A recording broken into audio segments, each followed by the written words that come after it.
ga pullaga adu to ngasi loi phange map ta di lambi tak leba ko do lambi leram dre ha ba Google map ta di tak laga 2019 gi ring ngasi na aroi ban numit ni ko adu da horok pada mangjar ma manglan khan lai hadi yam chaw na ti da manglan macha macha ko kai kai no khara taw ge khan do adu ju dum taw ngam da ba pochai khara lai ge na khan mane adu su lai ba ngam de koi gi khan man nupi nuksi hai na phongto ge khan man nupi ju phongto pa ngam da na adum hau khre 2019 se hau khra ne video ji yeng matam da di hau khre manglam me manglan macha macha yam chaw na te pung mari manga tanga ngasi gi numit chen loi ga dawa adubo ngasi gi numit sida de oi tho aroi ba aduna aina khalle haide atai kemta tawba ngamdrasu 2019 sina loi ga dawa mikup khadi ka tanga ba pungfam sida ko pi na di amtang di iruja thu kiya na ko khabra aina ko si hairo Ike kalunu Ike kaizania matkasa Mas ini kai lai ge kam kan da kai da taw tu ai sai au tro ma le ne Naki ya ni na Thabal mafam lamsang tawthong aduna hayeng ki thabal lai horen ju thabal ju lai isai ju lai ani ji manung da amadi chatlani punna chatmina ai oi di khambra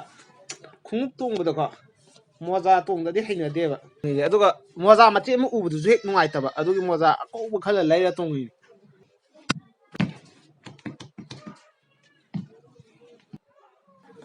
sidi ai na te akoi si chegi ne ka dagi blog simam dringa da ha ni sien kha pa me blog simak pa dagi perfume lai wanga maktre akoi che uradi hat ka ni loi dore okay guys lo sham bo khachan ba loire aduga chadui thabak se atai kem na te da Jessica na surprise ama hai ki kari no di khangde bye bye mi chika mari leina na adu do chalu je aduga dress up di loire tu som na kan di yeng ma ko yaad re sai jaga je tang yeng lu lu lu la la la la akhoi leirang machin da lai ya ma akhoi leirang machin ma na ba yam lai ne leirang machin ngor ma da da lai le be to lai kari gino ba Hai hana tayo. Nagpagkaladi nung sutumi. Gaya na kami. Amin kami. Ano to kaya? Kano madi samina gizem na do moi mana pi birthday ta ye ngasi je yamna phajab nu amna poi adu samina phangre asa pot pira me do maram du de haidu ya dre sidi haidu roi kata personal wai na ba ai na te ko mai nate ai bu sekle yam se pe da na bye bye ho sai kai no ai jo pakhang ni kai no nom phatok sana ki bya da bra ya jama ya kai no ku ro du mi lao dai ji khung lo ko ra dam ne bye bye sak te khoi don sai de cha ne ba ta jo ai nga thong ba lai ai de hoen thaban hala kan cha ya na ba nga yaw ba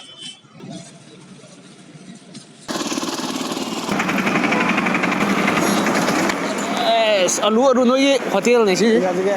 quả thằng cũng mới cha chứ đó alu ko tha nghe không gan ta cơ bằng nghe không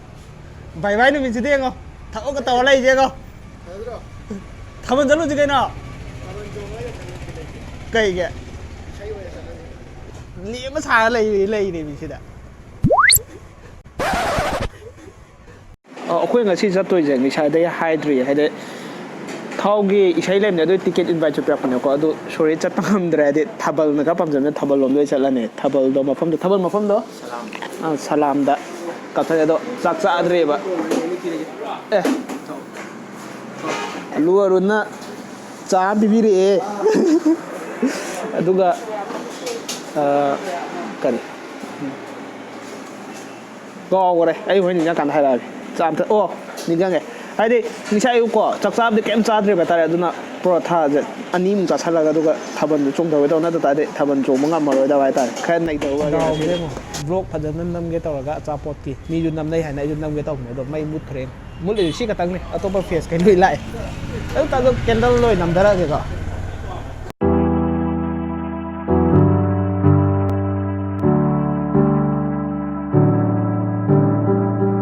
Washed up, don't want to believe it.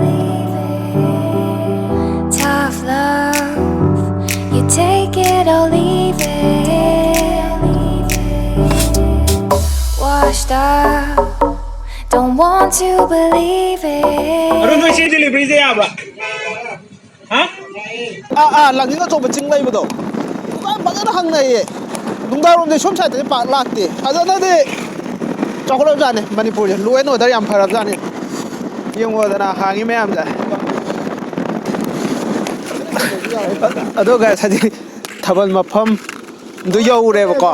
ꯊꯥꯕꯜꯗꯣ ꯂꯩꯔꯝꯗꯔꯦ ꯁꯂꯥꯝꯗꯣ ꯌꯧꯔꯦ ꯑꯗꯨꯒ ꯁꯟꯖꯦꯝꯕꯝꯗꯣꯅꯦ ꯍꯥꯏ confirm ꯇꯥꯗ꯭ꯔꯦ ꯑꯗꯣ ꯃꯊꯪ ꯋꯥꯔꯤꯅꯦꯕ ꯇꯥꯔꯤꯁꯦ ꯁꯟꯖꯦꯝꯕꯝ ꯆꯪꯐꯝꯗꯣ ꯀꯣꯔꯣꯝꯗ ꯆꯪꯗꯣꯏꯅꯣꯗꯣ ꯀꯥꯎꯈ꯭ꯔꯦ ꯑꯗꯨꯅ map ꯇꯧꯔꯤ ꯃꯥ ꯐꯣꯟꯗ ꯋꯥꯔꯤ ꯀꯟꯅ ꯁꯥꯟꯅꯔꯤ ꯏꯇꯩꯃ ꯒꯨꯒꯜꯁꯇꯒꯤ ꯌꯦꯡꯉꯒ ꯁꯟꯖꯦꯝꯕꯝ ꯐꯪꯉꯦ ꯑꯗꯣ ꯋꯥꯎꯔꯤꯀꯣ ꯁꯤꯗꯗꯤ ꯑꯣꯏꯔꯣꯏ ꯑꯁꯥꯏꯗ ꯃꯉꯥꯟ ꯑꯃꯗꯤ ꯐꯪꯉꯦꯕꯀꯣ ꯑꯗꯣ ꯍꯥꯏꯗꯤ ꯀꯟꯅ ꯆꯠꯂꯤ ꯂꯝꯕꯤꯁꯤꯗꯤ ꯄꯨꯝꯃꯝꯃꯦ ꯖꯥꯀꯤꯡꯁꯨ ꯐꯠꯇꯦ ꯂꯧꯕꯨꯛ ꯃꯌꯥꯏꯅ ꯀꯔꯤꯅꯣꯗꯤ ꯈꯪꯗ꯭ꯔꯦ ꯄꯨꯝꯃꯝꯗꯤ ꯃꯝꯃꯤ ꯂꯥꯏꯠꯁꯤꯁꯨ ꯇꯟꯗꯟ ꯃꯊꯨꯟꯅꯤ ꯌꯧꯁꯜꯂꯒ ꯈꯪꯉꯅꯤ ꯌꯦꯡꯉꯁꯦ ꯊꯥꯕꯜ ꯂꯩꯔꯝꯃꯦ ꯆꯣꯡꯉꯦ ꯂꯩꯔꯝꯗꯔꯦ ꯂꯝꯕꯤꯗ ꯆꯣꯡꯉꯅꯤ ꯉꯁꯤꯗꯤ ꯂꯩꯔꯦ ꯁ꯭ꯇꯥꯔꯠ ꯃꯨꯊꯠꯂꯒ ꯃꯈꯣꯟ ꯇꯥꯕꯗ ꯈꯤꯡꯉꯦ ꯂꯩꯔꯦ ꯀꯟꯐꯥꯔꯝ ꯇꯥꯔꯦ ꯁꯤꯗꯤ ꯄꯨꯔꯥ ꯂꯧꯕꯨꯛ ꯃꯌꯥꯏ ꯇꯥ ꯂꯩꯔꯝꯃꯦꯕ ꯌꯦꯡꯉꯣ ꯇꯨ ꯂꯝꯕꯤ ꯉꯧꯔꯦ ꯀꯔꯤꯅꯣꯁꯨ ꯈꯪꯗꯦ ꯄꯨꯝꯃꯝꯁꯨ ꯃꯝꯃꯦ ꯎꯕ꯭ꯔꯥ ꯂꯥꯏꯠ ꯀꯥꯞꯄꯐꯥꯎꯗ ꯃꯝꯃꯦꯉꯣ ꯂꯥꯏꯠ ꯊꯥꯜꯂꯣ ꯃꯦꯞꯇꯁꯨ ꯀꯣꯛ ꯉꯥꯎꯔꯦꯕ ꯃꯦꯞꯀ ꯑꯝꯇ ꯈꯪꯗ꯭ꯔꯦꯕ ꯁꯤ ꯂꯝꯕꯤꯁꯤꯗꯤ ꯕꯦꯔꯥꯅꯤꯍꯦ ꯊꯤꯔꯤꯉꯩꯗ ꯂꯣꯏꯔꯅꯤ ꯑꯃꯨꯛ ꯃꯥꯔꯨꯔꯒꯦ ꯑꯁꯥꯏ ꯆꯠꯂꯒ ꯃꯦꯞꯇꯗꯤ ꯂꯝꯕꯤ ꯇꯥꯛꯂꯛꯑꯦꯕꯀꯣ ꯑꯗꯣ ꯂꯝꯕꯤ ꯂꯩꯔꯝꯗ꯭ꯔꯦ ꯍꯥꯏꯕ ꯒꯨꯒꯜ ꯃꯦꯞꯇꯗꯤ ꯇꯥꯛꯂꯛꯑꯒ ꯀꯜꯕꯥꯠꯂ ꯀꯩꯅꯣꯝ ꯈꯜ ꯂꯩꯔꯝꯃꯤ ꯁꯣꯝ ꯀꯟꯗ ꯀꯥꯞꯄꯣꯅꯦ ꯇꯨ ꯂꯝꯕꯤ ꯇꯥꯔꯦ ꯀꯣꯏꯂꯥꯁ ꯇꯥꯔꯦ ꯑꯗ ꯊꯥꯕꯜ ꯃꯈꯣꯟꯁꯨ ꯅꯛꯁꯜꯂꯛꯑꯦ ꯁꯨꯝ ꯍꯟꯗꯛꯇꯤ ꯆꯨꯝꯃꯗꯧ ꯃꯥꯜꯂꯦ ꯃꯉꯥꯟ ꯎꯔꯦ ꯑꯥꯗ ꯎꯔꯤ ꯃꯉꯥꯟꯁꯦ ꯁꯤꯁꯤꯅꯤ ꯗꯥꯏꯔꯦꯛ ꯂꯩꯔꯦ ꯒꯨꯒꯜꯁꯅ ꯗꯥꯏꯔꯦꯛ ꯄꯤꯔꯛꯑꯦ ꯃꯐꯝꯁꯦ ꯊꯥꯕꯜ ꯂꯩꯔꯦ ꯏꯁꯩ ꯅꯨꯡꯉꯥꯏꯀꯥꯟꯗ ꯂꯣꯏꯁꯟꯈ꯭ꯔꯦꯗ ꯀꯩꯅꯣ ꯇꯧꯁꯦ ꯁꯨꯃꯥꯏꯅ ꯆꯨꯝꯅ ꯑꯣꯏꯀꯥꯟꯗ ꯍꯣꯔꯦꯟ ꯊꯧꯗꯣꯛꯄ ꯅꯨꯡꯉꯥꯏꯅꯕ ꯗꯥꯏꯔꯦꯛ ꯃꯐꯝꯗ ꯌꯧꯔꯦ ꯑꯗꯨꯒ ꯊꯥꯕꯜꯁꯨ ꯍꯧꯗ꯭ꯔꯤ ꯍꯧꯕꯗꯤ ꯂꯥꯏꯔꯗꯅ ꯕꯦꯟ ꯄꯥꯔꯇꯤꯁꯨ ꯂꯥꯛꯇ꯭ꯔꯤꯕ ꯀꯩꯅꯣꯝ ꯇꯧꯔꯤꯌꯦ ꯄꯨꯡꯗꯤ 8:30 ꯇꯥꯔꯦ ꯌꯧꯔꯛꯑꯅꯤ ꯈꯪꯉꯦ ꯃꯩ ꯂꯩ ꯃꯄꯥꯗ ꯆꯪꯉꯒ ꯀꯩꯅꯣꯝ ꯂꯩꯔꯨꯁꯦ ꯃꯩ ꯇꯤꯛꯄꯣ ꯑꯁ ꯏꯪꯉꯦꯍꯦ ꯋꯥꯈꯜ ꯉꯥꯏꯍꯥꯛ ꯊꯣꯛꯑꯦ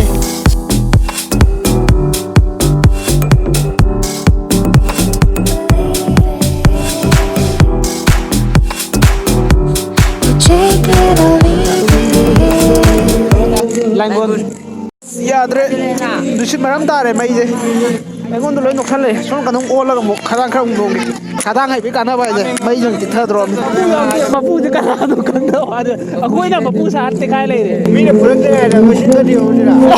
ꯑꯗꯨ ꯐꯗꯧ ꯃꯥꯜꯂꯦ ꯃꯩ ꯅꯨꯡꯉꯥꯏꯅ ꯇꯤꯡꯉꯒꯀꯣ ꯁꯤꯡ ꯑꯃ ꯇꯥꯁꯜꯂꯒꯀꯣ ꯁꯤ ꯃꯩ ꯂꯣꯏ ꯆꯣꯛꯄꯅꯦ ꯑꯃꯨꯛ ꯑꯁ ꯂꯥꯛꯇ ꯃꯥꯡꯉꯦ ꯀꯔꯣꯔꯗ ꯃꯥꯡꯉꯦ ꯀꯤꯠꯅꯤ ꯅꯥꯝ ꯑꯃ ꯕꯟꯊꯣꯛ ꯊꯝꯃꯒ ꯂꯩꯖꯕꯅꯦꯕ ꯃꯦꯞ ꯇꯥꯛꯂꯣ ꯍꯣꯔꯦꯟ ꯍꯟꯈꯤꯕꯒꯦ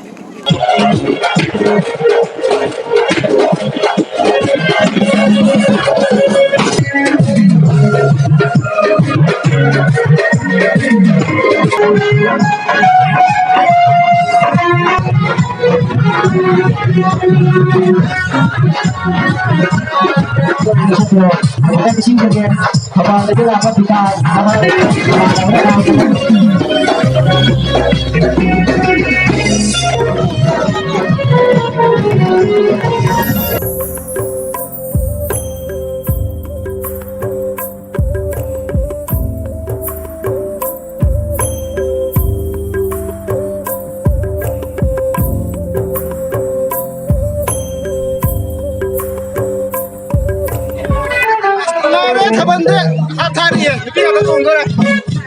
ꯄꯨꯡ 10 ꯆꯞ ꯇꯥꯔꯦ ꯃꯥꯅ ꯕꯤꯗꯤꯑꯣ ꯅꯝꯃꯤꯅꯤ ꯏꯁ ꯄꯩꯁꯥ ꯄꯥꯏꯗ꯭ꯔꯦꯅꯦ tough love. You take it or leave it. Washed up, don't want you believe it. Tough love.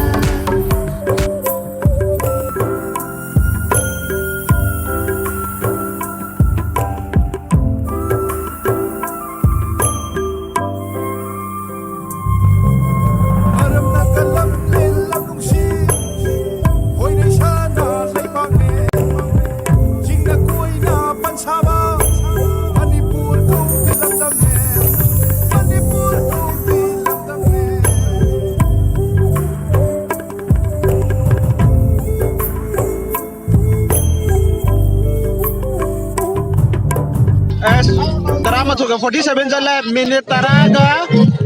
terus tuh katanya lo belum kita dengar lo ketawa kapan kurungai deh kok hanya kurungai deh habis nutai mungkin nungai deh kok mau sih ijang sih deh kok baik ya ya baik tare sini kan taban cuma nungai baik ya suku ke foto tahu kamai taban cuma nungai nah baik baik tadi pun lo aja hapan hari pokoknya ini mana nih lah pokoknya hap putah aja oh ya sih dia asal bukan lagi ngo subscriber sih nggak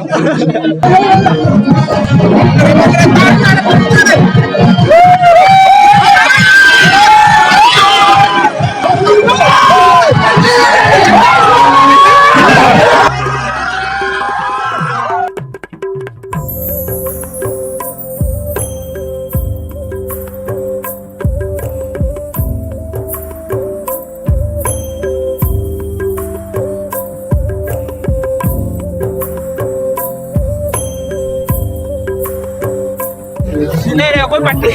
subscriber kayaknya sudah tengok dah ya benar fakta batalin di machine wish you a very happy new year pusing atane hingmin naringe mikop sida ka asoiba aran ba kaya bu ngaknaraga awana tarab kaya bu amana mateng pangnaraga nungsinana leminase handaki 2020 dadi aduga ngasigi thabal yam tinungai ichin naw haide akoi pakta batalenge army meyam thengmai ade nuksina bodo akoi masel adu yam pam bai tare anaw mi oi jo pullaga adu do ngasi loi phange do nakoi meyam gitei na ngasi si yo bungam je sumaina phange je sumaina mi anaw tinna bungam je do ngasi gi de bro se matang saida loselage matagi bro lati buk meyam puna kainar se sana leba Kangleipak na yaifa lemona